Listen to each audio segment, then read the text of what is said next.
Hello friends, welcome to Day Trader Telugu and good evening. Sensex 384 points down ay 73,511 దగ్గర close అయితే Nifty 140 points down ay 22,302 దగ్గర close అయింది. Whereas bank Nifty 610 points down ay 48,285 దగ్గర close అయింది. ఇవాల్టి market ఒక price activity opening ఒక little gap up, but అక్కడి నుంచి కాన్స్టెంట్ గా మార్కెట్ డౌన్ సైడ్ ఫాలో అవుతూ నిఫ్టీ ఫ్రమ్ హై 260 పాయింట్స్ దగ్గర గాను, బ్యాంక్ నిఫ్టీ ఏకంగా 800 పాయింట్స్ దగ్గర గాను ఫ్రమ్ డే హైస్ నుంచి ఇవాళ ఫాల్ అయ్యింది. ఇది పక్కన పెట్టండి, పోర్ట్ఫోలియో స్టాక్స్ గురించి మాట్లాడుకోవాలి. Small and mid cap stocks ఇవాళ ఎక్కువగా కరెక్ట్ అయ్యాయి. బికాస్ మీరు గమనిస్తే నిఫ్టీ ఫాల్ అయింది 0.6%, కానీ small and mid cap stocks ఏకంగా ఇండెక్స్ లెవెల్లోనే 2%. అంటే మెజారిటీ ఆఫ్ స్టాక్స్ ఇవాళ ఎక్కువగా ఫాల్ అయి ఉండాలి. సరే, ఇప్పుడు రీజన్స్ ని తెలుసుకునే ప్రయత్నం చేద్దాం. ఫ్రెండ్స్, మీకు తెలుసు పడ్డప్పుడు మనం నెగిటివ్ పాయింట్స్ నే కాదు పాజిటివ్ ఆస్పెక్ట్స్ ని కూడా డిస్కస్ చేసుకోవాలి. అండ్ ఈవెన్ నిన్న కూడా మార్కెట్ న్యూట్రల్ లో క్లోజ్ అయింది, బట్ మార్కెట్ యాక్టివిటీ నెగిటివ్ గా ఉందని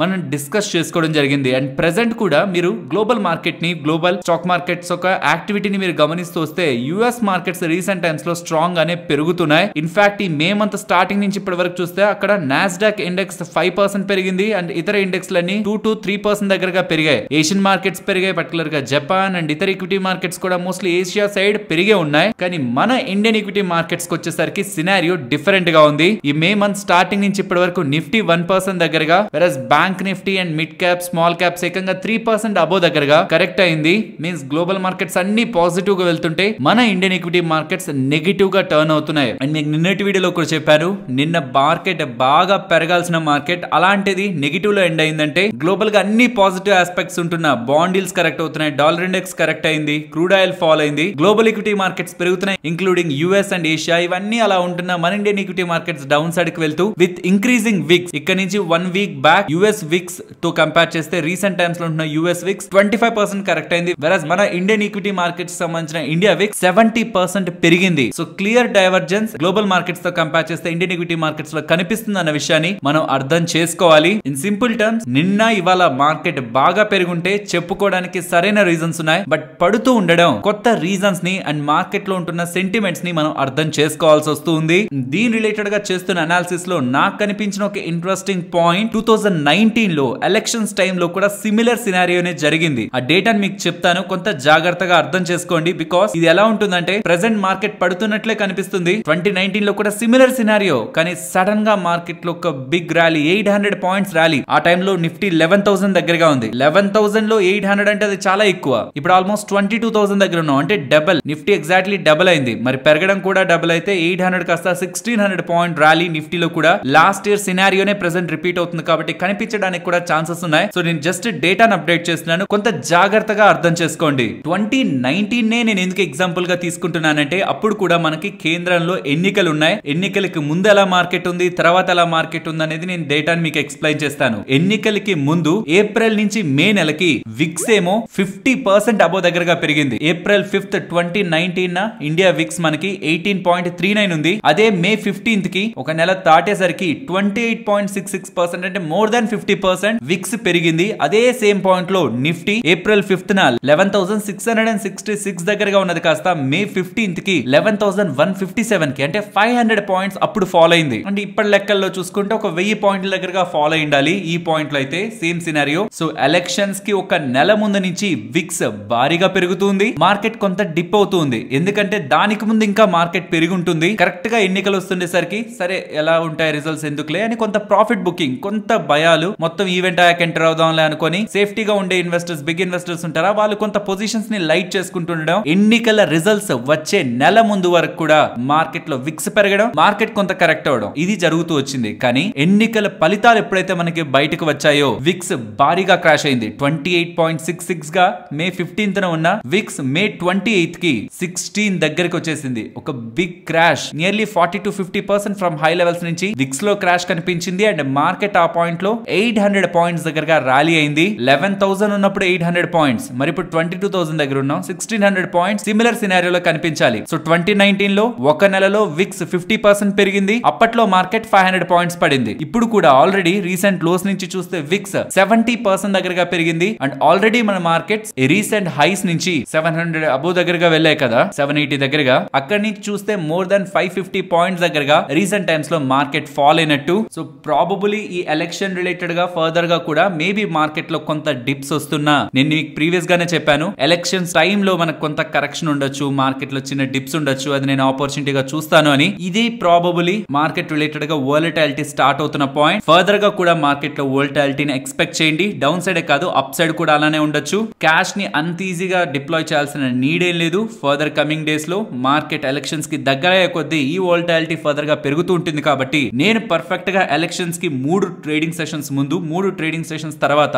బెస్ట్ టైం అనుకుంటాను. ఒకవేళ కేంద్రంలో ఖచ్చితంగా బీజేపీ గవర్నమెంట్ స్ట్రాంగ్ మ్యాండేట్ తో వస్తుంది, ఖచ్చితంగా మ్యాజిక్ నెంబర్ ని BJP on its own without any alliance form చేస్తుంది అనుకోండి, ఎలక్షన్ రిజల్ట్ వచ్చే 3 రోజుల ముందు పెట్టుబడి పెట్టడం బెస్ట్ టైం అవుతుంది. లేదు బీజేపీ ఓన్ గా మ్యాండేట్ ని తీసుకురాలేదు, అలయన్స్ తో మాత్రమే మ్యాండేట్ ని తీసుకురాగలుగుతుంది. అల్టిమేట్ గా బీజేపీ గవర్నమెంట్ ఫార్మ్ చేస్తుంది, బట్ ఆన్ ఇట్స్ ఓనా లేదంటే అలయన్స్ తోనా? ఒకవేళ అలయన్స్ తోనే ఫార్మ్ చేస్తుంది, బీజేపీకి అంత స్ట్రాంగ్ మ్యాండేట్ ఈసారి ప్రజలు ఇవ్వాలనుకోవట్లేదని మీకు అనిపిస్తూ ఉంటే ఎలక్షన్ రిజల్ట్ వచ్చిన నెక్స్ట్ 3 డేస్ మీకు ఒక బిగ్ ఆపర్చునిటీని మార్కెట్ క్రియేట్ చేస్తాయి. నేనైతే థర్డ్ డే ఇన్వెస్ట్ చేస్తాను. ఫస్ట్ డే పడుతుంది, సెకండ్ డే పడుతుంది అండ్ థర్డ్ డే కూడా ఓపెన్ అవడం, గ్యాప్ డౌన్ అండ్ ఫర్దర్ గా ఫాలో అవుతుంది. అక్కడి నుంచి మార్కెట్ ర్యాలీ అవడం స్టార్ట్ అవ్వచ్చు. కాబట్టి ఎలక్షన్ రిజల్ట్ వచ్చే 3 రోజుల ముందు 3 రోజుల తర్వాత the most important days. Investors ఒకవేళ ఇన్వెస్ట్మెంట్ చేసుకోవాలనుకుంటే, ఆపర్చునిటీని చూడాలనుకుంటే, డిపెండింగ్ అపాన్ దేర్ వ్యూ, కేంద్రంలో ఎవరు గెలుస్తారన్న దాన్ని బట్టి 3 రోజుల ముందైనా 3 రోజుల తర్వాత అయినా పొజిషన్స్ ని బిల్డ్ చేసుకోవచ్చు. బట్ ఈ లోపు వాచ్ లిస్ట్ లో స్టాక్స్ ని మెయింటైన్ చేయండి. అన్నెసరీగా మార్కెట్ లో ఉంటున్న యూఫోరిక్ థీమ్స్ నే కాదు, మార్కెట్ అండర్ వాల్యూడ్ గా చూస్తూ ఇప్పుడు అసలు ఈ స్టాక్స్ ఏ పెరగవు అనుకొని ఫుల్ నెగటివిటీ ఉంటున్న స్టాక్స్ ని కూడా కన్సిడరేషన్ లోకి తీసుకోండి. వాల్యూ లార్జ్ క్యాప్స్ ని కూడా ఒక చిన్న ఫోకస్ పెట్టండి. బికాస్ మార్కెట్ సోషల్ మీడియా మొత్తం కూడా బజ్ ఉంటున్న స్టాక్స్ వినిపిస్తుంటాయి, కానీ అండర్ వాల్యూడ్ లో ఉంటున్న లార్జ్ క్యాప్ స్టాక్స్ కూడా ఒక decent return with less risk మనకి ప్రొవైడ్ చేస్తాయి. హోప్ మీకు అర్థమైందని. 2019 ఎలక్షన్స్ లో ఏం జరిగింది, ఇప్పుడు ఏం జరుగుతూ ఉందని. ఇఫ్ ఇన్ కేస్ మార్కెట్ పడుతుంటే బీ ప్రిపేర్. ఎలక్షన్ రిజల్ట్స్ ని బట్టి మార్కెట్ ఒక్క డే లో మొత్తాన్ని తుడిచిపెడుతూ, ఫాల్ మొత్తాన్ని తుడిచిపెడుతూ అప్ సైడ్ మూవ్ మనకిస్తుంది. మన చేతుల్లో ఉన్నదల్లా ఎంత పడుతుందో మనకు తెలియదు, బట్ కరెక్ట్ రిజల్ట్ ఉంటే మాత్రం ఈ మొత్తం పడిన దానికి డబుల్ మార్కెట్ పెరుగుతుంది. కాబట్టి ఆ గెయిన్ ని మనం తీసుకోవాలంటే ముందుగానే మార్కెట్ లో ఉంటున్న ఈ వీక్నెస్ లో మనకి స్కోప్ ఉన్నప్పుడు ఆపర్చునిటీని పిక్ చేసుకోవాలి. అండ్ ఇవాళ మార్కెట్ ని మీరు కొంత కాన్స్టెంట్ గా అబ్జర్వ్ చేస్తే రీసెంట్ టైమ్స్ లో బాగా పెరిగిన ఇండెక్స్ లైక్ రియాలిటీ ఇండెక్స్ కానీ, రియల్ ఎస్టేట్ స్టాక్స్ కానీ, పబ్లిక్ సెక్టర్ స్టాక్స్ కానీ, మెటల్ స్టాక్స్ కానీ, పిఎస్యు బ్యాంక్ స్టాక్స్ కానీ, ఎనర్జీ స్టాక్స్ కానీ ఎక్కువగా ఫాలో అయ్యాయి. దాంట్లో ప్రాఫిట్ బుకింగ్ క్లియర్ గా కనిపిస్తుంది. ఇందాక నేను చెప్పాను కదా, ఎక్కువ గెయిన్ ఎక్కడైతే వచ్చి ఉంటుందో, సరే ఎలక్షన్ రిజల్ట్స్ వస్తున్నాయి ఎందుకు మనకు కొంత హెడేక్ అని కొంత ప్రాఫిట్ బుకింగ్ ఆ ఏరియాస్ లో కనిపిస్తుంది. అండ్ ఏది ఎక్కువగా పెరిగిందని మీరు గమనిస్తే ఎఫ్ఎంసీజీ ఇండెక్స్ ఇవాళ 2% పెరిగింది. ఇందాక నేను చెప్పినట్లు అండర్ వాల్యూడ్ లో ఉంటున్న లార్జ్ క్యాప్ స్టాక్స్. ఇన్ఫాక్ట్ ఈసారి ఎఫ్ఎంసీజీ కంపెనీస్ అంత స్ట్రాంగ్ అయిన నెంబర్స్ ని పోస్ట్ చేయలేదు. అండ్ మోస్ట్ పాసిబుల్ మీకు వీలైతుంటే మాత్రం నిన్నటి వీడియోలో బ్రిటానియా స్టాక్ అనాలిసిస్ ని ఒకసారి గమనించండి. రిజల్ట్స్ తో పాటు ఎఫ్ఎంసీజీ స్పేస్ రిలేటెడ్ ఉన్న థీమ్ ని బ్రిటానియా అండ్ మ్యారికో రిలేటెడ్ గా కూడా నిన్నటి వీడియోలో ఉంటున్న డేటాని కొంత అబ్జర్వ్ చేయండి. మీకు ఎఫ్ఎంసీజీ స్పేస్ లో ఏం జరుగుతుందన్న చిన్న థీమ్ అర్థమవుతుంది. నెంబర్స్ నార్మల్ గానే ఉన్నాయి, బట్ కామెంటరీ స్ట్రాంగ్ గా ఉంది. మార్కెట్ దానికి ప్రిపేర్డ్ గా లేదు. వీక్నెస్ ఫర్దర్ గా ఉంటది అనుకుంటే కామెంటరీ మాత్రం FY25 లో మేము స్ట్రాంగ్ గా గ్రో అవుతాం అనేలా స్టేట్మెంట్స్ అయితే కనిపిస్తూ ఉన్నాయి. అండ్ ఇజ్రాయెల్ అండ్ హమాస్ వాళ్ళకి, గాజా వాళ్ళకి జరుగుతున్న ఇష్యూని ఆపడానికి, ఇంకా యుద్ధం ఆపేయండి అని హమాస్ వాళ్ళు సీజ్ ఫైర్ ని యాక్సెప్ట్ అయితే చేశారు. 7 నెలల యుద్ధం తర్వాత ఇక యుద్ధం ఆపేద్దాం, మీరు ముందుకొస్తే మేము యుద్ధాన్ని ఆపేస్తామని హమాస్ వాళ్ళు ఇజ్రాయెల్ వాళ్ళకి సందేశాన్ని అయితే పంపించారు. యాక్చువల్లీ ఖతార్ అలాగే ఈజిప్ట్ వాళ్ళే ఈ శాంతిని నెలకొల్పడానికి వాళ్ళు ప్రయత్నించారు. ఈ ఇరు దేశాలు ఇజ్రాయెల్ అలాగే హమాస్ మధ్యలో యుద్ధం ఆపించాలని, సీజ్ ఫైర్ చేయించాలని చాలా టైం బ్యాక్ నుంచి ట్రై చేస్తున్నారు. దానికి హమాస్ వాళ్ళు ఒప్పుకొని సీజ్ ఫైర్ ని యాక్సెప్ట్ చేస్తున్నట్లు ఇజ్రాయెల్ కి పంపించడం జరిగింది. బట్ ఇజ్రాయెల్ వాళ్ళు మాత్రం మేము అడిగింది వేరు, మీరు ఇప్పుడు సీజ్ ఫైర్ చేయడానికి ఒప్పుకుంటున్న టర్మ్స్ వేరు, మా టర్మ్స్ కి ఇది చాలా దూరంగా ఉంది కాబట్టి మేమైతే ఇది ఒప్పుకోవట్లేదు అనేలానే స్టేట్మెంట్స్ అయితే కనిపిస్తూ ఉన్నాయి. బట్ ప్రాబబులీ ఈ వార్ అయితే ఇక ఎండింగ్ లోకి వచ్చిందని ఎలా అనుకోవచ్చు. బికాస్ హమాస్ వాళ్ళు తగ్గుతున్నారు కాబట్టి ఇక ఇజ్రాయెల్ వాళ్ళు అడిగే టర్మ్స్ కూడా హమాస్ వాళ్ళు యాక్సెప్ట్ చేస్తే ఫైనలీ ఈ వార్ అయితే ఇక ఎండ్ అవుతుంది. అండ్ ఇది ఎండ్ అయింది అని మనకి అప్డేట్ రాగానే ఎవరెవరైతే క్రూడ్ ఆయిల్ రిలేటెడ్ గా స్టాక్స్ లో కానీ, క్రూడ్ ఆయిల్ లో ఆప్షన్స్ అండ్ ఫ్యూచర్స్ ని ట్రేడ్ చేస్తుంటారో కమోడిటీస్ లో జాగ్రత్త. సడన్ గా మీకు క్రూడ్ ఆయిల్ ప్రైజెస్ క్రాష్ అవ్వచ్చు. ఈ డేటా మనకు అప్డేట్ అయినప్పుడు కమోడిటీ మార్కెట్ లో ఉంటున్న వాళ్ళు ఈ డేటా పాయింట్ ని కొంత ట్రాక్ చేయాలి. అండ్ ఫేజ్ 3 ఎలక్షన్ స్టార్ట్ అవుతున్నాయి. ఆల్మోస్ట్ 93 సీట్స్ రిలేటెడ్ గా ఈ ఫేజ్ 3 ఎలక్షన్ లో మనకి ఎన్నికలు అయితే జరుగుతాయి. ఫేజ్ 1 అండ్ ఫేజ్ 2 ఎన్నికల్లో గతంతో పోలిస్తే 2019తో పోలిస్తే 4% దగ్గరగా ఓటర్లు, మన ఇండియాలో ఉంటున్న ఎంటైర్ ఓటర్లు ఓటింగ్ తక్కువ వేశారు. 4% అంటే చాలా పెద్దదే. ఇన్ఫాక్ట్ దాని కారణంగానే బీజేపీకి సపోర్ట్ రాందే గవర్నమెంట్ ఫామ్ చేసే స్టేజ్ లోకి ముందుకు వెళ్ళదనేలా ఊహాగానాలు పెరిగాయి. ఇఫ్ ఇన్ కేస్ ఫేజ్ 3 లో కూడా ఓటర్ ఒక ఓటింగ్ పర్సంటేజ్ కానీ తగ్గుతూ ఉంటే డ్యూ టు ఎండల వల్లనా లేకపోతే ఏదైనా కారణాల చేతనో ఓటింగ్ రిలేటెడ్ గా మాత్రం ఓటర్లు ఆసక్తి తక్కువ చూపిస్తున్నారు. ఇఫ్ ఇదే రిపీట్ అవుతుంటే మాత్రం ఫర్దర్ గా బీజేపీ స్ట్రాంగ్ గవర్నమెంట్ ఫామ్ చేస్తుంది, 400 సీట్స్ తో ఫామ్ చేస్తుందని ఒకప్పుడు ఉంటున్న స్ట్రాంగ్ సెంటిమెంట్ ఫర్దర్ గా డైల్యూట్ అవ్వడానికి అయితే ఛాన్సెస్ ఉన్నాయి. ఎవరు గెలుస్తారో మనకి రిజల్ట్స్ తర్వాత తెలుస్తుంది. కానీ ఓటర్ పర్సంటేజ్ తగ్గుతూ ఉండడం ఫస్ట్ అండ్ సెకండ్ ఫేజ్ లో 66% దగ్గరగా వచ్చింది. యాక్చువల్లీ 2019 లో 70% దగ్గరగా ఉంది. సో 4% దగ్గరగా తగ్గినట్టు ఫర్దర్ ఫేజ్ 3 లో కూడా తగ్గుతూ ఉంటే ఇది కొంత ఫర్దర్ గా మార్కెట్ రిలేటెడ్ గాను నెగటివ్ ఇంపాక్ట్ ని తీసుకురావడానికి ఛాన్సెస్ ఉన్నాయి. నెక్స్ట్ ఎఫ్ఐఎస్ గురించి మాట్లాడుకోవాలి. సో 44% నుంచి నెట్ లాంగ్స్ పెరిగే ఎక్కువ, దాని కారణంగా నెట్ షార్ట్ పర్సంటేజ్ తగ్గినట్లయితే మనకు కనిపిస్తుంది. And FIs clearly selling side ఈ మంత్ లో కూడా from the starting average value చూస్తే వాళ్ళు సెల్ సైడే ఉంటున్నారు. అండ్ ఫైనలీ మార్కెట్ పరంగా నాకుంటున్న వ్యూ నేను మీకు నిన్నటి వీడియోలో చెప్పాను. మార్కెట్ ఫర్దర్ గా డౌన్ అవుతూ ఈ 2250 దగ్గరికి కూడా వస్తుంది. ఇన్ఫాక్ట్ ఇంకా వీక్ గా ఉంటే బ్రేక్ అయి బిలో వెళ్తుంది. దానికి నేను ప్రిపేర్డ్ గా ఉంటున్నాను అని. సో ఫాల్ రిలేటెడ్ గా నిన్నటి మార్కెట్ ప్రైస్ యాక్టివిటీతోనే ఫామ్ అయింది. బట్ అలా నేను నిన్నటి నుంచే బేరిష్ గా ఉండిపోయాను. మార్కెట్ లో నా వ్యూ చేంజ్ అయిపోయిందని చెప్పలేదు. నేను ఈ 2250 బ్రేక్ అయి మార్కెట్ బిలో క్లోజ్ అవడం కోసం చూస్తున్నాను. దెన్ 22,300 టు 21,700 ఈ 600 పాయింట్ రేంజ్ ని రేంజ్ బౌండ్ యాక్టివిటీగా నేను మార్కెట్ పరంగా చూస్తాను. బట్ ఫర్ దట్ నాకు ఒక కన్ఫర్మేషన్ కావాలి. 22,250 మార్కెట్ బ్రేక్ చేసి బిలో క్లోజ్ అవ్వాలి. ఇవాళ అది జరగలేదు కాబట్టి బులిష్ యాక్టివిటీ అయితే లేదు. బికాస్ నేను నిన్నే చెప్పాను క్లియర్ గా మార్కెట్ లో కొంత వీక్నెస్ కనిపిస్తుంది. 22,600 క్రాస్ చేస్తేనే మార్కెట్ పరంగా నేను పాజిటివ్ గా చూడడానికి ప్రయత్నిస్తాను. ఎల్స్ మార్కెట్ డౌన్ సైడ్ కి వస్తూ ఈ లెవెల్ బిలో కానీ కన్ఫర్మేషన్ ఇస్తుంటే రేంజ్ బౌండ్ యాక్టివిటీ రిలేటెడ్ గా ప్లాన్ చేస్తానని చెప్పాను. ఈ మధ్యలో ఏంటంటే అన్నెసరీగా మనం ట్రాప్ అయిపోతాం. ఇలా పెరిగింది కదా అని మనం బై సైడ్ ఉంటే మళ్ళీ పడుతుంది, మళ్ళీ సపోర్ట్ వచ్చింది. ప్రాబబుల్లీ రేపు మళ్ళీ మార్కెట్ పెరిగి ఇక మార్కెట్ పెరుగుతుంది అనుకున్న టైంలో 600 జోన్స్ వరకు మళ్ళీ వెళ్ళి అక్కడి నుంచి ఫర్దర్ గా కూడా పడచ్చు. మనకు ఒక క్లారిటీ వచ్చేంత వరకు 600 అబోనా 250 బిలోనా, ఇంకా రిస్క్ తీసుకోకూడదంటే 200 బిలోనా. ఈ 400 పాయింట్స్ లో మార్కెట్ ఎటో పక్క మూవ్ అయినప్పుడు ఇంకొక 400-500 పాయింట్స్ మూవ్ ని మనం ఎక్స్పెక్ట్ చేయొచ్చు. కానీ ఇన్ బిట్వీన్ ఈ మధ్యలో ఉంటే మాత్రం సపోర్ట్ దగ్గర రెసిస్టెన్స్ దగ్గర మార్కెట్ మనల్ని ఫేక్ సైడ్ తీసుకు వెళ్ళడానికి ప్రాబబిలిటీ ఎక్కువ ఉందనేది నా ఒపీనియన్. ప్రెసెంట్ అయితే వితౌట్ ఎనీ వ్యూ ఈ లెవెల్స్ బ్రేక్ అవడం కోసం చూస్తున్నాను. 22,600 అబో ఆర్ 22,200 బిలో, 200-250 ఆ జోన్ బ్రేక్ అయి బిలో వస్తే and daily closing market further గా టువర్డ్స్ 21,900 అండ్ 21,700 ఫాల్ ని ఎక్స్పెక్ట్ చేయొచ్చు. ఆ టాప్ సైడ్ కి వెళ్తూ 22,600 కానీ మార్కెట్ బ్రేక్ చేసి అప్ సైడ్ క్లోజ్ అవుతుంటే దెన్ మార్కెట్ కి further clarity towards strong government అయినా అరేదో some sort of positive thing global గా అయినా జరిగితేనే జరుగుతుంది. కాబట్టి అగైన్ ఈసారి 22,800 సైడ్ మార్కెట్ మూవ్ అవడానికి ఛాన్సెస్ ఉన్నాయి. అండ్ మీ ఒపీనియన్ కూడా, మీరు చేస్తున్న అనాలిసిస్ కూడా ఉంటుంది కదా మార్కెట్ పరంగా. నేను రాంగ్ గా అనుకుంటున్నానా, నేను చేస్తున్న అనాలిసిస్ పరంగా మిస్ అవుతున్న పాయింట్స్ లైక్ మీరు కన్సిడరేషన్ లోకి తీసుకున్న పాయింట్స్, మీ లాజిక్స్ ని కూడా కామెంట్ సెక్షన్ లో షేర్ చేయండి. సో దట్ చూస్తున్న మన వాళ్ళకు కూడా ఏదైనా న్యూ డేటా పాయింట్స్ యాడ్ అవడానికి ఛాన్సెస్ ఉంటాయి. ఫ్రెండ్స్, ఇలా మార్కెట్ లో ఉంటున్న ఎంటైర్ డేటాని తీసుకుంటూ కంప్లీట్ అనాలిసిస్ చేస్తూ వీడియోస్ ని మీ ముందుకు తీసుకొని రావడానికి మేము మా టీమ్ మెంబర్స్ పెడుతున్న ఎఫర్ట్స్ మీకు వాల్యుబుల్ గా ఏమాత్రం అనిపిస్తున్నా మన వీడియోని తప్పకుండా లైక్ చేయండి.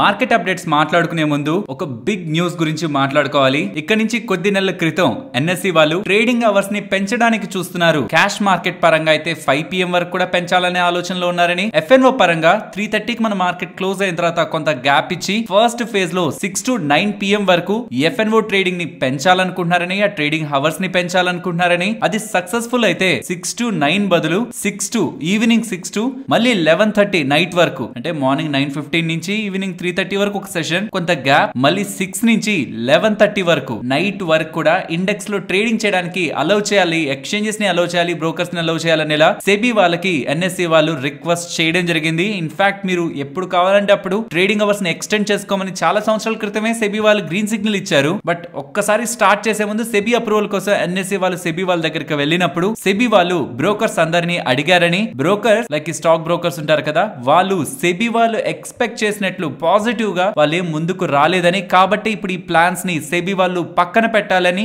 ఇప్పుడు ట్రేడింగ్ అవర్స్ ని ఎక్స్టెండ్ చెయ్యొద్దనేలా సెబీ వాళ్ళు నెగిటివ్ గా ఎన్ఎస్సి వాళ్ళకి రిజెక్ట్ చేశారు. ఎన్ఎస్సి వాళ్ళ రిక్వెస్ట్ అనేలా ఎన్ఎస్సి సిఇఓ అప్డేట్ చేయడం జరిగింది. సో ఎన్ఎస్సి సిఇఓ చెప్తున్నదైతే బ్రోకర్స్ సెబీ వాళ్ళు ఎక్స్పెక్ట్ చేసినట్లు పాజిటివ్ గా రెస్పాండ్ అవ్వలేదు కాబట్టి సెబీ వాళ్ళు ఇలా రిజెక్ట్ చేశారని. కానీ ఇన్ రియాలిటీ ఇప్పటికే ట్రేడింగ్ లో వాల్యూమ్స్ పెరిగిపోతున్నాయి. ఎఫ్ఎన్ఓ ట్రేడింగ్ ద్వారా చాలా మంది ఇంపాక్ట్ అవుతున్నారని. కానీ ఇన్ రియాలిటీ ఎఫ్ఎన్ఓ ద్వారా అవుట్ ఆఫ్ 100 పీపుల్ 89 పీపుల్ దగ్గరగా లాసెస్ లో ఉంటున్నారు. 11 పీపుల్ మాత్రమే ప్రాఫిటబుల్ గా ఉన్నారు. ఇట్స్ లైక్ చాలా మంది కొంతగా నష్టపోయి నష్టపోతుంటే కేవలం కొంత సెక్షన్ ఆఫ్ పీపుల్ మాత్రమే ప్రాఫిటబుల్ గా ఉన్నారు. ఓవరాల్ గా చూస్తే ఇది రీటైలర్స్ కి నెగిటివ్ గా ఉందని సెబీ వాళ్ళు చాలా టైం బ్యాక్ నుంచి సర్క్యులర్స్ ద్వారాను అండ్ అప్డేట్స్ ద్వారాను చెప్తూనే వచ్చారు. అండ్ వాళ్ళ కన్సర్న్ ఉంది FNO లో ఎక్కువ మంది ట్రేడ్ చేస్తున్నారని కూడా కన్సర్న్ ఉందని చెప్తూ వచ్చారు. అలాంటి సమయంలో FNO ట్రేడింగ్ అవర్స్ ని పెంచుతూ ఉండడం ఇంకా యాక్టివిటీని పెంచుతుంది కానీ తగ్గించదు. కాబట్టి బికాస్ వర్కింగ్ అయిపోయిన తర్వాత ఉన్న వాళ్ళు కూడా ఇప్పుడు యాక్టివ్ గా ట్రేడ్ చేయడానికి వస్తూ వాళ్ళ సోషల్ లైఫ్ ని అండ్ ఈవెన్ ట్రేడింగ్ రిలేటెడ్ గా కూడా వాళ్ళ స్కిల్డ్ పీపుల్ కాకపోతే ఈవెన్ బిగినర్ అయి ఎక్కువ డబ్బుల్ని కూడా లాస్ అవడానికి ఛాన్సెస్ ఉంటుంది. కాబట్టి మేబీ ఇవన్నిటిని కూడా దృష్టిలో ఉంచుకొని సెబీ వాళ్ళు ఈ స్టెప్ తీసుకుంటున్నట్లయితే కనిపిస్తుంది. నేను మీకు ప్రీవియస్ గానే చెప్పాను, ఇది జరగడం చాలా మెట్రిక్స్ ని మార్చేస్తుంది. ప్రైస్ యాక్షన్ పరంగాను,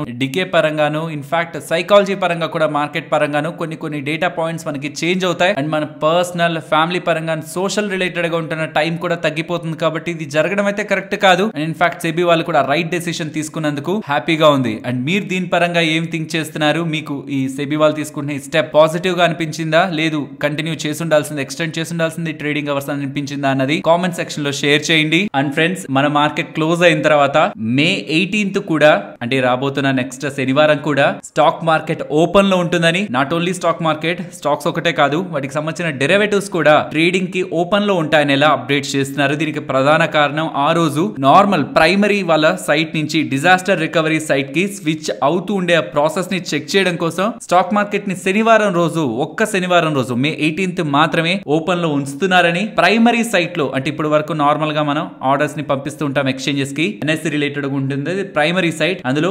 9:15 కి మార్కెట్ ఓపెన్ అవుతుంది, 10 o'clock కి మార్కెట్ క్లోజ్ అవుతుంది. తర్వాత డిజాస్టర్ రికవరీ సైట్ లో 11:30 కి మార్కెట్ ఓపెన్ అవుతూ 12:30 వరకు మార్కెట్ ట్రేడింగ్ అవర్ ఉంటుందని. సో ఫైనలీ ప్రైమరీ సైట్ లో ఒక 45 minutes పాటు ట్రేడింగ్ యాక్టివిటీ ఉంటుంది ఫ్రమ్ 9:15 to 10 o'clock. తర్వాత డిజాస్టర్ రికవరీ సైట్ లో ఫ్రమ్ 11:30 to 12:30 1 hour పాటు, టోటల్ గా 1 hour 45 minutes May 18th trading session ఉండబోతుందని, మార్కెట్ ఓపెన్ లో ఉండబోతుందని న్యూ అప్డేట్ ని మార్కెట్ క్లోజ్ అయ్యాక NSE వాళ్ళు చెప్తున్నారు. నెక్స్ట్ టిటాగర్ రైల్ సిస్టమ్స్ గురించి మాట్లాడుకోవాలి. ఒకప్పుడు రైల్ వ్యాగన్ అనేవాళ్ళు, నెక్స్ట్ సిస్టమ్స్ కి మార్చారు. ఈ పర్టికులర్ స్టాక్ ఆల్రెడీ చాలా పెరిగింది, బట్ ఇంకా పెరగడానికి ఛాన్సెస్ ఉన్నాయని 1285 వరకు స్టాక్ వెళ్తుందని ఓవర్ వెయిట్ రేటింగ్ ఇస్తూ మోర్గన్ స్టాన్లే వాళ్ళు కాల్ ని ఇనిషియేట్ చేస్తూ ఉండడం స్టాక్ రిలేటెడ్ గా వాళ్ళ బజ్ నెలకొంది. వాళ్ళు చెప్తున్నది ఒకటే, వీళ్ళు freight and passenger like freight cargo and passenger business related గా వీళ్ళు ఏదైతే గ్రోత్ ఆపర్చునిటీస్ గురించి మాట్లాడుతున్నారో మేనేజ్మెంట్ అయితే చాలా టైం బ్యాక్ నుంచి కామెంట్స్ చేస్తూ వస్తుంది. ఇఫ్ అవే ఫర్దర్ గా కంటిన్యూ అవుతుంటే స్ట్రాంగ్ ఎర్నింగ్స్ మొమెంటం 28% CAGR తో గ్రో అవుతూ వెళ్తుందని టిల్ FY27. అలా చూస్తున్నప్పుడు వాల్యుయేషన్ గా 35 times price to earning multiples ని FY26 forward earning PE multiples తో తీసుకుంటే స్టాక్ రిలేటెడ్ గా టార్గెట్ ప్రెసెంట్ ఉన్న దానికంటే వీళ్ళకి అప్ సైడ్ కనిపిస్తుందని పాజిటివ్ కామెంటరీ చేస్తూ బిజినెస్ పరంగా అండ్ టార్గెట్ ని అప్ సైడ్ ఇస్తూ ఉండడం స్టాక్ పెరగడం బ్యాక్ ఉంటున్న ఇంపార్టెంట్ రీజన్. ఫ్రెండ్స్, ఇలా న్యూస్ అప్డేట్స్ ని అనాలిసిస్ చేస్తూ మీ ముందుకి కంటెంట్ తీసుకురావడానికి మేం పెడుతున్న ఎఫర్ట్స్ మీకు వాల్యుబుల్ గా అనిపిస్తూ ఉంటే మన వీడియోని తప్పకుండా లైక్ చేయండి. అండ్ ఒక ఇంపార్టెంట్ డ్రగ్ రిలేటెడ్ గా గ్లాన్ ఫార్మా వాళ్ళకి అప్రూవల్ అయితే దొరికింది. ఇడారవోన్ డ్రగ్ రిలేటెడ్ గా, ఇది ALS అంటారు, స్క్లెరోసిస్ లాటరల్ స్క్లెరోసిస్ ALS. అందులో మన మజిల్స్ ని కంట్రోల్ చేయడానికి నర్వ్స్ ఉంటాయి కదా, అవి స్లోగా తమ పవర్ ని కోల్పోతాయి. దాంతో ఇంకేం చేయడానికి మజిల్స్ కి సిగ్నల్ ఇవ్వడానికి నర్వ్స్ పనిచేయక పేషెంట్స్ ఇబ్బంది పడతారు. దాంతో మజిల్స్ వీక్ అయిపోతాయి అండ్ వాళ్ళు చూడడానికి కూడా చాలా బక్కగా అయిపోతూ ఎటువంటి కంట్రోల్ మూమెంట్ ని కూడా వాళ్ళ బాడీ రిలేటెడ్ గా కంట్రోల్ చేయలేరు. దానికి కావాల్సిన డ్రగ్ కి గ్లాన్ ఫార్మా వాళ్ళు US FDA దగ్గర నుంచి అప్రూవల్ తీసుకొచ్చారని ఇంజెక్షన్ రిలేటెడ్ గా అప్రూవల్ దొరికిందని ఎక్స్చేంజెస్ కి అప్డేట్ చేస్తున్నారు. నెక్స్ట్ హిందుస్థాన్ జింక్ గురించి మాట్లాడుకోవాలి. హిందుస్థాన్ జింక్ వాళ్ళు FY25 రిలేటెడ్ గా 10 rupees పర్ షేర్ డివిడెండ్ ని ప్రకటిస్తున్నట్లు అప్డేట్ అయితే చేస్తున్నారు. ఇది ఫైనల్ డివిడెండ్ కాదు, ఇన్ టర్మ్ డివిడెండ్ ఇంకా ఫర్దర్ గా కూడా వస్తుంది. లాస్ట్ ఫైనాన్షియల్ FY24 లో 13 rupees దగ్గరికి ఇచ్చారు. FY23 లో అయితే ఏకంగా 75 rupees 50 paise ఇచ్చారు. అండ్ దానికి ముందు ఫైనాన్షియల్ ఇయర్ లో 18 rupees డివిడెండ్ ఇచ్చారు. మరి చూడాలి, ఇప్పుడైతే 10 rupees తో స్టార్ట్ చేస్తున్నారు, పర్ షేర్ 10 rupees తో. మరి అది ఎంత వరకు వెళ్తుందో. And as per stock price చూస్తే డివిడెండ్ ఈల్డ్ పరంగా మాట్లాడుకున్న 2.9% డివిడెండ్ ఈల్డ్ వీళ్ళు ఇస్తున్నట్టు. అండ్ దీనికి record date May 15th and June 6th లోపు బ్యాంక్ అకౌంట్ లో పడుతుందని చెప్తున్నారు. నెక్స్ట్ నెంబర్స్ గురించి మాట్లాడుకోవాలి, బట్ దానికి ముందు మనం నిన్నటి వీడియోలో మాట్లాడుకున్నాం బ్రిటానియా వాళ్ళది వీక్ నెంబర్స్ అవుతున్నా మేనేజ్మెంట్ కామెంటరీ దుమ్ము లేపుతూ ఉండడం. బ్రిటానియా పెరిగింది, అలాగే మ్యారికో కూడా నెంబర్స్ మార్కెట్ ఎస్టిమేట్స్ ఆర్ కొంత అబోవ్ ఉన్నాయంతే. దానికి నిన్నే స్టాక్ ప్రైస్ రియాక్ట్ అయింది 2.5%. బట్ ఇవాళ ఇంతలా పెరుగుతుండడం వీళ్ళు కూడా అంతే మేనేజ్మెంట్ కామెంటరీని చాలా స్ట్రాంగ్ గా ఇచ్చారు. FY25 లో, అంటే ఇప్పుడు on going financial year from April 1st నుంచి రన్ అవుతున్న ఫైనాన్షియల్ ఇయర్ లో స్ట్రాంగ్ గా గ్రో అవుతారని. అండ్ పర్టికులర్ గా వీళ్ళు బ్రిటానియా కంటే స్ట్రాంగ్ గా చేసిన కామెంట్ ఏంటంటే ఎంటైర్ FY25 కాదు, అంటే ఇయర్ అంతా నెక్స్ట్ ఇయర్ March 31st వరకు అని కాదు, Q1 FY FY25 లోనే అంటే నెక్స్ట్ రాబోతున్న రిజల్ట్స్ లోనే స్ట్రాంగ్ గ్రోత్ ని చూపిస్తారని, ఇంటర్నేషనల్ బిజినెస్ ని ఎక్కువగా పెంచుకుంటారని, ఫుడ్ బిజినెస్ FY27 టైం కి 2 times గ్రో చేస్తారని స్ట్రాంగ్ కామెంట్స్ చేస్తూ ఉండడం స్టాక్ ఇవాళ ఇంతలా పెరిగింది. నెక్స్ట్ లూపిన్ నెంబర్స్ స్టాక్ అయితే ఎక్కువ కరెక్ట్ అయింది కానీ అంత వర్స్ట్ నెంబర్స్ అయితే కాదు. ఎస్ వీక్ గా ఉన్నాయి బట్ వర్స్ట్ అయితే కాదు. ఆల్మోస్ట్ చాలా సెగ్మెంట్స్ లో కూడా వీళ్ళు in line with market estimates numbers ని పోస్ట్ చేశారు. యుఎస్ సేల్స్ వీక్ గా ఉన్నాయని ఇలా ఫైనాన్షియల్ ప్లాట్ఫామ్స్ లో కనిపిస్తుంది కానీ $209 million to $230 million ఈ రేంజ్ లోనే వస్తాయని ఇలానే ఎక్స్పెక్టేషన్స్ ఉన్నాయి. వీళ్ళు 209 దగ్గరే పోస్ట్ చేశారు. అండ్ ఇండియన్ బిజినెస్ మాత్రం కొంత ఎక్కువ ఎక్స్పెక్టెడ్ కంటే వీక్ గా ఉంది. ఓవరాల్ నెంబర్స్ డిసప్పాయింట్ చేశాయి కానీ అంత వర్స్ట్ గా కూడా లేవన్న విషయాన్ని ఇన్వెస్టర్స్ గుర్తుంచుకోవాలి. నెక్స్ట్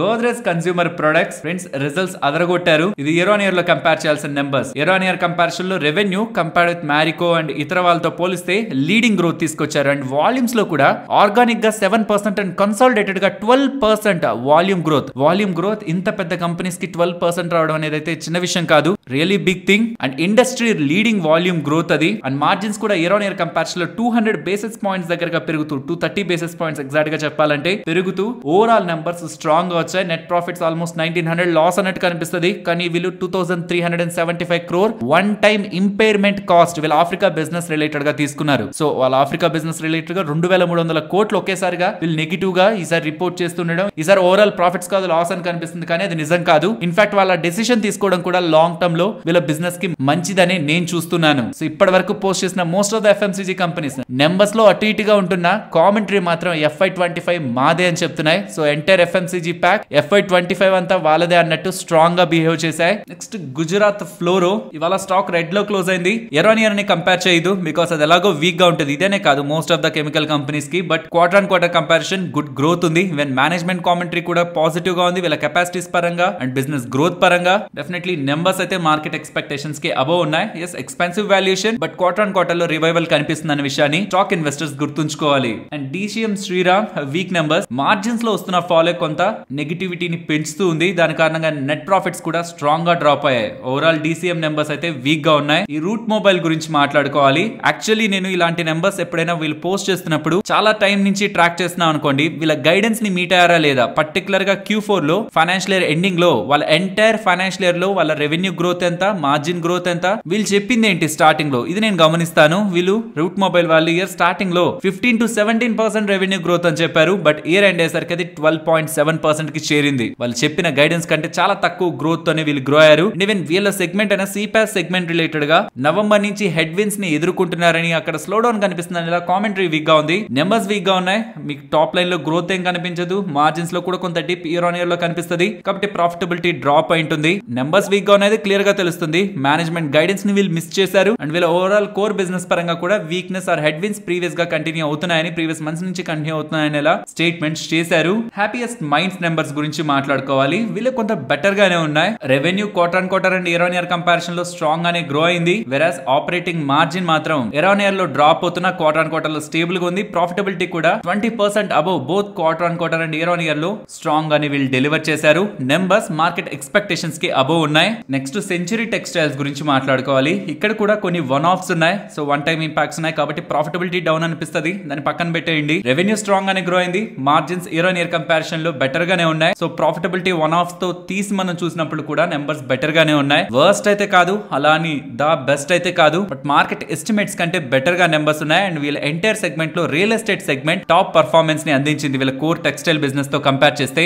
వెరాజ్ SRF నెంబర్స్ మార్జిన్స్ మిస్ అవుతున్నా రెవెన్యూ అండ్ ప్రాఫిటబిలిటీ మాత్రం మార్కెట్ ఎక్స్పెక్టేషన్స్ ని బీట్ చేస్తూ వచ్చాయి. మీన్ సేల్స్ ఇంప్రూవ్ అయ్యాయి, మార్జిన్స్ స్టేబుల్ గా ఉన్నాయి. ఇన్ఫాక్ట్ మార్జిన్స్ కూడా ఇంప్రూవ్ అవుతాయి అనుకున్నారు కానీ మార్జిన్స్ స్టేబుల్ గా ఉన్నాయి. ప్రాఫిటబిలిటీ కూడా స్ట్రాంగ్ గా గ్రో అయింది. మేనేజ్మెంట్ కామెంటరీ బాగుంది. Q4 నుంచి మంచిగా సేల్స్ పెరుగుతున్నాయి. వీళ్ళ కెమికల్స్ రిలేటెడ్ గా ఇలా పాజిటివ్ కామెంటరీ చేస్తున్నారు. అండ్ ఆల్సెక్ టెక్నాలజీస్ వాళ్ళు కూడా నెంబర్స్ ని పోస్ట్ చేశారు. చిన్న కంపెనీ బట్ చాలా మంచి నెంబర్స్. రెవెన్యూస్ లోను, మార్జిన్స్ లోను, ప్రాఫిటబిలిటీ లోను స్ట్రాంగ్ గ్రోత్ ని వీళ్ళు డెలివర్ చేశారు. నెక్స్ట్ గ్రాఫైట్ నెంబర్స్ స్క్రీన్ పైన కనిపిస్తుంటాయి. నెంబర్స్ వీక్ గా ఉన్నాయి బట్ డివిడెండ్ చాలా స్ట్రాంగ్ గా ఇచ్చారు. 11 రూపీస్ వీళ్ళు డివిడెండ్ ని ప్రకటించారు. Last year 8 rupees to 9 rupees in between ఇచ్చారు. దానికి ముందు ఇయర్ లో 10 రూపీస్ దగ్గరగా డివిడెండ్ ని ప్రతి షేర్ కి వీళ్ళు డిక్లేర్ చేశారు. బట్ ఇప్పుడు 11 రూపీస్ పర్ షేర్ డివిడెండ్ ని గ్రాఫైట్ వాళ్ళు వాళ్ళ షేర్ హోల్డర్స్ కి ప్రకటించారు. నెక్స్ట్ లేటెంట్ వ్యూ అనలిటిక్స్ వాళ్ళ నెంబర్స్ గురించి మాట్లాడుకోవాలి. నెంబర్స్ మీకు స్క్రీన్ మీద కనిపిస్తూ ఉంటాయి. ఓవరాల్ వీళ్ళ నెంబర్స్ రెవెన్యూస్ కానీ, మార్జిన్స్ కానీ, profitability and net profit margins కానీ టోటల్ అవుట్ అండ్ అవుట్ చాలా స్ట్రాంగ్ గా నెంబర్స్ కనిపిస్తూ ఉన్నాయి. ఉన్నాయి. దీంతో పాటు వీళ్ళు షేర్ చేస్తున్న ఇతర బిజినెస్ డేటాని బట్టి కూడా చూస్తూ ఉంటే